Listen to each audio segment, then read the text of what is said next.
ভাই আম তো হেভি মিষ্টি দেখছি। ভাই এই মমিনের বাগানে আম দুই ভাবে চুরি করতেছে পানি হলি। ঠিক আছে ভাই। এই তোরা এখানে কি গল্প করছিস রে?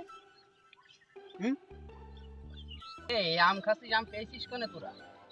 দাদা এই আম চুরি করে নিয়ে চুরি করে এনেছিস? তাহলে চুরির গল্প বলতে একটা শোন। গল্প বলবা? তো বলো।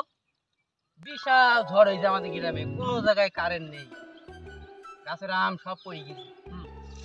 আম খুঁজতে আসলাম, লোকের গাছের আম খুঁজতে আসলাম, কারেন্ট নেই, লাইট নেই, কি করি? তো আর বাড়ার গল্পে শুনবো না, যাও। আরে থাপড় মারে গল্প, তোরা তো মন করবি আমি চাটামি মারছি, আসলে তো চাটামি না। বালের গল্প তুমি শুধু মিথ্যে কথা দাও। স্বভাব খালি মানে অশ্লীল কাজের নাম। আরে তোরা তো গল্প আসেনি তোরা। এটা বলো, বলো তুমি কি বাড়ার গল্প বলো। এবার হচ্ছে কি ওখানে আলো নেই, আম কুড়াবো কিভাবে? পাশে ছিল একটা সাপ, সেও আম কুড়াতে, ওর মাথায় রয়েছে মনি, আলো জল জল করে জ্বলছে, সব আম ও কুড়ি নেচ্ছে।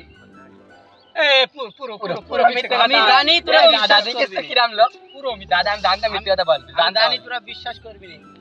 শোন ভাই ভাই শোন ওর গল্পটা শোন, দাদার গল্প শোন। আম সব ও কুড়ি নেচ্ছে, আমারও অনেক ছেলে পেলে বাড়ি, আম কুড়াতে এসেছি, তারা তো আম খাবে। বললাম ভাই আমার দুটো আম দে, সব তো আম দেয় না, আম আমি পাইনি, সব আম সাপ নিয়ে নেই। মনে মনে চিন্তা করলাম, আর চিন্তা করতে যা দেরি, ওই সাপের মাথা ধরতে যা দেরি, সব কুড়ি সাপের মাথা ধরলাম। পুরো আরে আমি জানি তোরা বিশ্বাস করবি না।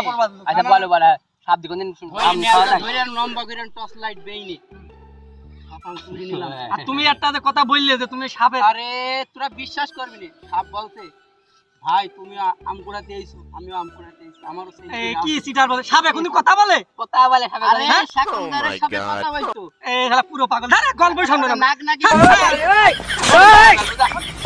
জানি তোরা